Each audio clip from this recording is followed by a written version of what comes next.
शुक्रिया आप तमाम साथियों का। एक अरसे बाद मैं आप सब लोगों से यहाँ मुखातिब हूँ।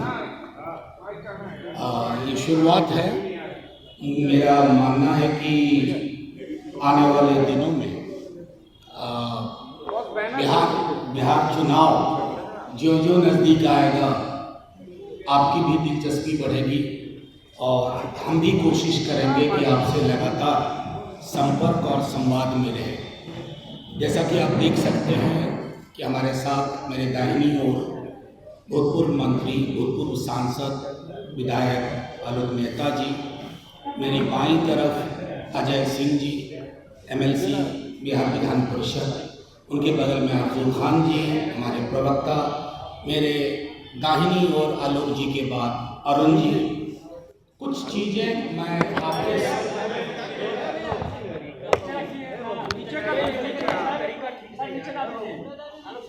कुछ चीज़ें आपके समक्ष में रख देता हूँ। उसके बाद मेरी इस प्रेस कॉन्फ्रेंस की कोशिश थी कि आप जो भी पूछना चाहें, जो भी सवाल आपको उद्वेलित कर रहे हों या राष्ट्रीय जनता दल का पक्ष जानना चाहते हो, उस पर खुल करके बातचीत हो। आपके समक्ष आने का आज 2-3 मुख्य मकसद था। पहला मकसद ये था कि हमारे नेता प्रतिपक्ष तेजस्वी जी अपनी आखिरी चरण की, इस पूरे दौर के आखिरी चरण की यात्रा पे आज निकल रहे हैं, जिसमें अपने चंगुल में ना रखें।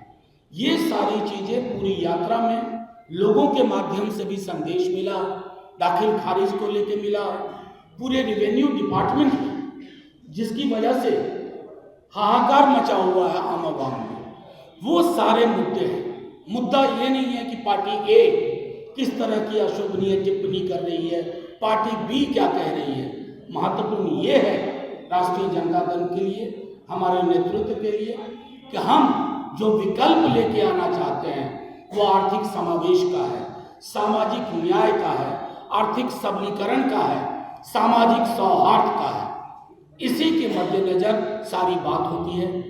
बजट पर एक लाइन बोलूंगा, फिर आपसे सवाल लूंगा। बिहार का बजट आप सब प्रबुद्ध लोग हैं, आप फॉलो करते हैं। अभी 24 में चुनाव के बाद एक बजट आया और उसमें कुछ आवंटन हुए, और अभी 25 में एक बजट आया है, उसमें कुछ आवंटन हुए हैं। आप क्रमवार उन आवंटन को देख लीजिए, क्रमवार। या तो नए आवरण में रख दिया गया है या पुराने नाम को नया नाम कर दिया गया है। बिहार को आज की डेट में अगर क्या वजह है कि कुंभ के हादसे में मरे तो सबसे ज्यादा Bihari, new Delhi railway junction पे मरे तो कौन? बिहारी। तिरुपुर तमिलनाडु मौत हो, कौन? बिहारी। तो ये जो पलायन, गरीबी का मिला जुला दंश है, इससे कैसे मुक्त किया जाए, इसके लिए भी बजट में कोई ब्लूप्रिंट नहीं है। बिहार को आज विशेष राज्य के दर्जे की जरूरत है। शायद जितनी जरूरत बंटवारे के वक्त में थी, जब झारखंड अलग हुआ, उससे रत्ती भर कम नहीं। जब तक वो व्यवस्था बहाल नहीं होगी, तब तक बिहार गुजरात की श्रेणी में कैसे खड़ा होगा। हम तो गुजरात के साथ खड़ा होना चाहते हैं। हम जानते हैं गुजरात पे नजरें इनायत रहती है, गुजरात के महत्वपूर्ण लोग हर चीज गुजरात भेजते हैं। हम चाहते हैं कि बिहार पे वो नजर हो, और वो नजर अगर अभी नहीं तो कभी नहीं, वो पैदा करना होगा। उसके लिए जहां तक होगा हम संघर्ष करेंगे। ये तेजस्वी जी ने कहा, हमारे संसाधन के आधार पर, हमारी ताकत के आधार पर, लेकिन बिहार को इन चुनौतियों और इस संकट से हम बाहर निकालेंगे। इतना मैं कह करके आरंभिक टिप्पणी, सवाल आप पूछ सकते हैं। मनोज जी, क्या ये मान लिया जाए कि ये 2025 का घोषणा पत्र एक तरह से ये है? नहीं, घोषणा पत्र बेहद खूबसूरत, संतुलित, जैसा पिछली बार था वैसा आएगा। छोटी छोटी चीजें जरूर जोड़ी जाएंगी।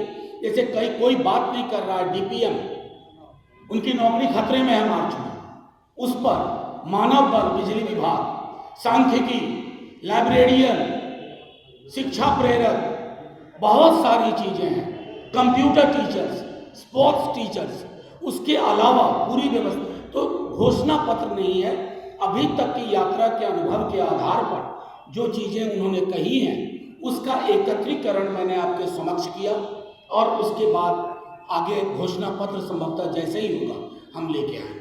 का समापन होगा जिसमें उन्होंने प्रत्यक्ष तौर पर सारे जिलों के पंचायत स्तर तक के जो हमारे कार्यकर्ता थे उनके साथ सीधे तौर पर संवाद, उनकी बातें सुनी, अपनी बातें उन्होंने बताई। बाकी अलग अलग हिस्सों में दल के लोग अलग अलग परिचर्चा में शामिल हो गए। एक चीज जो बिहार के सर्वेक्षण के मद्देनजर सबसे खौफनाक नजर आई थी, डरावनी, वो गरीबी का एक्सटेंट और उन परिवारों, तकरीबन करोड़ के आसपास ऐसे परिवार थे जिनको सबलीकरण की आवश्यकता थी, आर्थिक सबलीकरण की। आर्थिक सबलीकरण के मद्देनजर हवा में नहीं, एक ब्लूप्रिंट के आधार पर माई बहिन मान योजना के तहत 2500 रुपये प्रति माह चिन्हित करना, लक्षित करना एक उद्देश्य माना गया। हमारा मानना है कि बिहार जैसे राज्य में जिस योजना की घोषणा की है उस राज्य में, जिसको हम कहते हैं उपभोग, कंजम्पशन, अर्थव्यवस्था कंजम्पशन जनरेट करने से भी स्वचालित होती है, बेहतर होती है, उसके मद्देनजर उन्होंने इसकी घोषणा की है। और ये घोषणा मैं समझता हूँ क्रांतिकारी बदलाव लाएगी कंजम्पशन पैटर्न में, और आर्थिक गतिविधियाँ जो मृतप्राय हैं, स्थिर हैं, उनमें भी तेजी आएगी। दूसरे, निम्न आय वर्ग को क्या कहें, मध्यम आय वर्ग भी बिजली की दरों से परेशान है, तो उसमें एक कटौती, अगर 200 यूनिट तक कोई शुल्क नहीं लग रहा तो ये एक बड़ी आबादी को बड़ा रिलीफ है, इसका कमिटमेंट। तीसरा, उन्होंने इसी यात्रा के दौरान जो लगातार कहा और जिसको आप सब भली भांति महसूस करते हैं कि वृद्धावस्था पेंशन हो, विधवा पेंशन हो, दिव्यांग जन पेंशन हो, वो 400 रुपये है। 400 रुपये का अर्थ हुआ 13 रुपया 33 पैसा प्रतिदिन। 13 रुपया 33 पैसा, ये हास्यास्पद है, परेशान हाल करने वाला है। तो उसको 400 से चौगुना, लगभग राउंड फिगर 1500 रुपये। साथ ही उनकी पूरी कोशिश है, एक टीम से बात कर रहे हैं, तेजस्वी जी लगातार विधि विशेषज्ञों से बात कर रहे हैं जो हमें डोमिसाइल के लिए एक रास्ता दिखा। बिहार में रोजगार पर पहला हक तो स्थानीय निवासियों का होना चाहिए, उस डोमिसाइल को लेकर के, ताकि कोर्ट में बाद में खारिज ना हो, तो हम चाक चौबंद व्यवस्था लेके आना चाहते हैं। एक महत्वपूर्ण सेगमेंट है जिसके लिए भी चर्चा चल रही है, वो टीम से बात कर रहे हैं, ब्लूप्रिंट पे काम हो रहा है कि हमारे जो छात्र और युवा हैं, छात्र और युवा उस आय वर्ग के जो 3 परीक्षा का फॉर्म भरने के बाद चौथी के लिए कर्ज लेना पड़ता है। अगर कटिहार के बच्चे को चंपारण जाना है तो उधार लेना पड़ता है, उसको कैसे एक मुश्त चंद क्राइटेरिया के आधार पर रिलीफ दिया जाए ताकि वो परीक्षा के प्रपत्र भर सके, छोटे मोटे ट्रैवल कर सके, और ये 1 टाइम 1 ईयर अगर इस तरह की कोई व्यवस्था जो विशेषज्ञों से बात चल रही है तो वो आपके समक्ष लेके आएंगे। महत्वपूर्ण ये है कि जैसा तेजस्वी जी ने भी कहा है कई अवसरों पर कि बिहार में हमारा राजनीतिक संघर्ष किसी दल से नहीं है, किसी व्यक्ति से नहीं है, हमारा संघर्ष बिहार की बेरोजगारी से। 20 का चुनाव अगर आप याद रखें तो कितनों राजनीतिक धार्मिक ध्रुवीकरण की कोशिश हुई, लेकिन बिहार की आवाम ने मुहर लगाई नौकरी पे, स्वास्थ्य व्यवस्था के बेहतरी पे। बिहार की कृषि का संकट देश के बाकी हिस्सों के कृषि और कृषक संकट से अलग है। बिहार में छोटी जोत के किसान हैं, मध्यम जोत के किसान हैं, उनकी आवश्यकताओं के अनुरूप एक ब्लूप्रिंट तैयार हो जिसको लेके जाए। तो तेजस्वी जी का जो कहना है कि हमारे समक्ष बिहार की चुनौतियां ही से ही मेरा संघर्ष है। उन चुनौतियों को कैसे रिजॉल्व किया जाए, कैसे एक बेहतर बिहार की संकल्पना को सामने रखा जाए, कैसे ब्यूरोक्रेसी के चंगुल से बिहार को मुक्त किया जाए, क्योंकि जनप्रतिनिधि पंचायत स्तर से लेकर के राज्य के स्तर तक उनके अधिकारों की कटौती लगातार हो रही है। नहीं देखिए, ये लगातार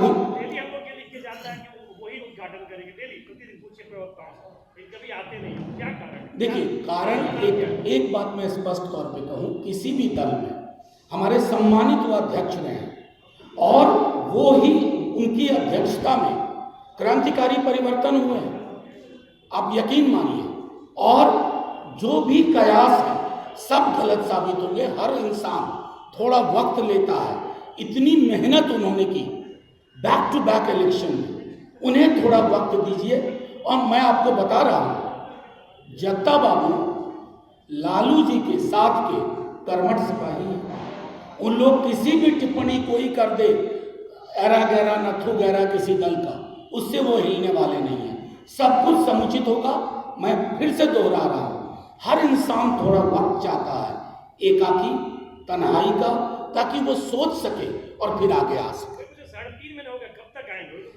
ये सवाल तो एक व्यक्ति की ऑटोनॉमी को इतना तो वक्त देंगे कि वो निर्णय खुद लें। वो कहीं नहीं जा रहे हैं, उनके बगैर इस ऑफिस के इस दल की कल्पना बेमानी है। ये बात मैं आपको स्पष्ट तौर पे कहता हूँ। यानी कि वो निर्णय ले लेंगे कि वो अब नहीं रहेंगे, क्योंकि आपका जो चुनाव होने वाला है ये अध्यक्ष का। रुपेंद्र जी, मैंने जो बात कही उसमें महत्वपूर्ण ये है कि व्यक्ति को उसकी स्वायत्तता रहने दीजिए। तो हम लोग मान के चले कि खड़ाऊ रख के आप लोग चुनाव लड़ेंगे, खड़ाऊ रख के उनका नाम रख के चुनाव नहीं भाई, वो हमारे बीच होंगे, थोड़ा और इंतजार कीजिए ना। कोई तो दूसरा कब तक? नहीं, थोड़ा उस व्यक्ति की स्वायत्तता, इंदुभूषण जी मैं 2 बार बोल चुका हूँ, एक व्यक्ति की स्वायत्तता का सम्मान नेताओं को भी करना चाहिए और पत्रकारों को भी। एक सवाल और कल तेजस्वी यादव ने कहा था कि बीजेपी वाले गाली दे रहे हैं और कर्पूरी जी को भी गाली दी है, भारत रत्न दिए, आगे आने वाले दिन में लालू जी को भारत रत्न देंगे, यही लोग कल उन्होंने कहा था मन से। अब बीजेपी जेडीयू ये कह रही है कि घोटाले करने वाले को किस आधार पर भारत रत्न मिलेगा? रुपेंद्र जी, मैं भी बहुत छोटा था, आपका शायद जन्म भी नहीं हुआ होगा। 78-77 के अखबार निकाल लीजिए, 80 तक ये आरक्षण कहाँ से आई? फलनमा के मां डैश, बोलूंगा भी नहीं, इतनी इंसानियत है अंदर। कौन थे बोलने वाले? कर्पूरी जी को कौन कहते थे गद्दी छोड़ धर अस्तूरा? कौन थे वो लोग? धारा जब बलवती होती है ना, धारा जब बलवती होती है तो बड़े बड़े सूरमा तलवे चाटते हैं आकर के। आज वही दौर है। बाबा साहब अंबेडकर को लेकर अमित शाह जी ने क्या कहा? अंबेडकर अंबेडकर अंबेडकर अंबेडकर अंबेडकर अंबेडकर 7 बार हो गया ना? हाँ 7 बार बोले थे। इतना नाम भगवान का लेते तो स्वर्ग मिल जाता। लोग चढ़ गए, बैकफुट पे आए। ये होता है धारा का मजबूत होना। उसी संदर्भ में तेजस्वी जी ने कहा, आज अगर मैं आपके समक्ष कहता हूं कर्पूरी जी के बाद लालू जी नहीं होते तो क्या आज की बीजेपी वो होती जो आज है? आप याद कीजिए 77 वाली बीजेपी को, 80 वाली बीजेपी को, क्या थी? जदयू का तो जन्म भी नहीं हुआ था। वो जो वर्चस्व का व्याकरण है ना, वो धारा तोड़ती है और उस धारा के संदर्भ में तेजस्वी जी ने वो बात की। कांग्रेस का जो रुख बना है, तो बिहार के संदर्भ में आरजेडी के पास क्या प्लान है अगर कांग्रेस दाएं बाएं करती है? कांग्रेस दाएं बाएं कर रही है, ये कहां से आ गया? मंत्री मांगा जा रहा है। नहीं, एक बात जान कांग्रेस लीजिए, की विधायिका करेंगे, अलग चुनाव लड़ ले। दो रुपेंद्र जी इनका सवाल लेने दीजिए। एक मिनट, एक मिनट सुन लीजिए। आपने अगर सवाल पूछा तो सुन लीजिए।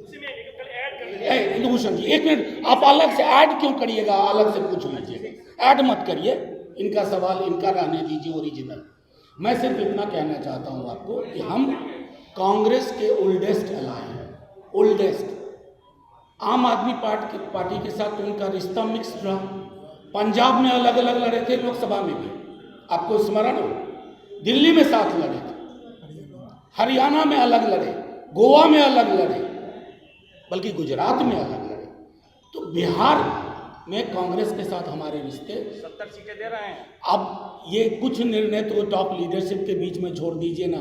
प्रेस कॉन्फ्रेंस में अगर सीटों का बंटवारा होता तो दिल्ली को अभी तक सीएम मिल गया होता।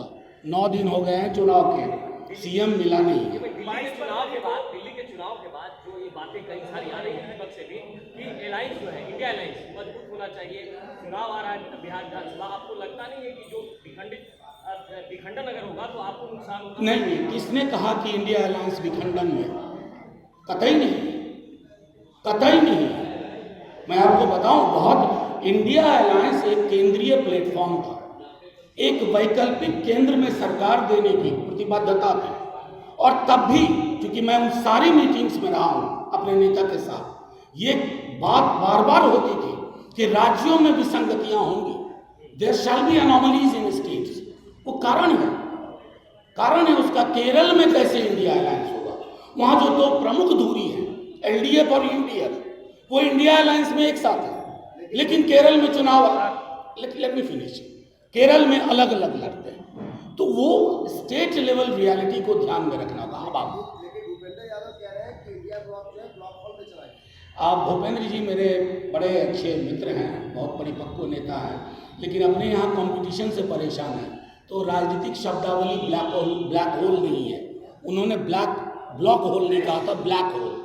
तो ब्लैक होल जो होता है ना, समुद्र में एक जगह होती है जहाँ गुरुत्वाकर्षण या क्या चीज़ें होती हैं, वहाँ ली जाती हैं।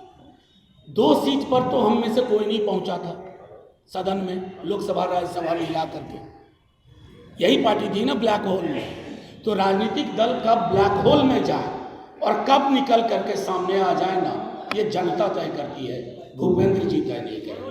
क्या लगता है कांग्रेस अब पिछड़ों वोटरों पे ज्यादा टारगेट कर रही है, क्योंकि जय बापू जय संविधान कार्यक्रम में नहीं, जय बापू जय संविधान तो पूरे देश में सबको करना चाहिए, अमित शाह जी को भी करना चाहिए। अंबेडकर अंबेडकर अंबेडकर अंबेडकर अंबेडकर अंबेडकर नहीं बोलते फिर सदन में, थोड़ी शर्म होती, थोड़ी हया होती, सबको करना चाहिए। और कांग्रेस एक राष्ट्रीय पार्टी है, उनके अध्यक्ष अगर आ रहे हैं उस पर मैं क्या टिप्पणी करूं, सिवाय वी वेलकम यू। बिहार में तो आपके बैसाखी पे है। नहीं, ये भी शब्दावली नहीं, इन शब्दावलियों से बाहर जाइए। वैसाखी वगैरह कुछ नहीं होता है। तब तो आप बोलेंगे कि मोदी जी बैसाखी पे है ना, मजबूत बैसाखी है। तो एक चंद्रबाबू नायडू जी की है, एक हमारे चचा जी की है, नीतीश जी की है। तो वैसाखी ये पॉलिटिकल टर्म है। लालू जी के एक बयान को लेकर बहुत विवाद चल रहा है कि कुंभ के संदर्भ में जो उन्होंने कहा था कि फालतू है, इसको लेकर नहीं, विपक्ष नहीं हमलावर है, सत्ता पक्ष हमलावर है। सत्ता पक्ष तो वही है ना, हमारे प्रतिस्पर्धी। लालू जी ने जो कहा उसका मर्म किसी ने समझा? उसी रात हादसा हुआ था ना, जिसको शुरू में हादसा लोग नहीं मान रहे थे, कोई मानने को तैयार नहीं था कि कोई मौत हुई है, अफवाह बता रहे थे। मैं तो प्रधानमंत्री जी का धन्यवाद करता हूं, he was the first one two acknowledge. UP CM denial mode में थे, रेलवे डिनायल मोड में था। एक व्यक्ति जो खुद रेल मंत्री रहा है, जो धार्मिक व्यक्ति है, उसको कितनी पीड़ा होगी। कुंभ के नाम पे क्या आडंबर कर रहे हो? वहां संगम नोज के पास लोगों की जान गई, आज तक किसी को नहीं पता है कितनी जाने गई, आज तक नहीं। तुम डुबकी गिन रहे हो लोगों की, तुमको गिनती नहीं पता कौन मारा गया, कितने लोग मारे गए। यही व्यक्ति थे, मैंने सदन में कहा था कोविड के दौरान, कितनी लाशें गंगा और सरयू में बहा दी गई। जिंदगी में डिग्निटी चाहिए, मौत में उससे ज्यादा डिग्निटी। एक आखिरी चीज, आखिरी चीज सुन लीजिए, उसके बाद कहिएगा। और जो कई फोरम पे मैंने कहा, आज आपके समक्ष भी कह रहा हूं, इस देश में धार्मिकता हमारे रगों में है, धर्मांधता नहीं है। धार्मिकता और धर्मांधता का अंतर खत्म किया जा रहा है वोट के ठेकेदारों द्वारा। उसका कुंभ तो कल योगी जी नहीं होंगे, तब भी होगा। ये जो ग्रह नक्षत्र सुपरस्टिशन, उसके संदर्भ में उन्होंने ये बात कही थी। अगर इतनी सी बात लोगों को समझ में नहीं आती तो भला हो कबीर चले गए दुनिया से, ये तो उनकी बात क्या है। मान रहे हैं कि ग्रह नक्षत्र नहीं होते, हाँ? ग्रह नक्षत्र का संयोग नहीं होता। अब जब एक बार हम पर अच्छा प्रभाव पड़ेगा तो आपसे आके मिल लेंगे। थैंक यू, आप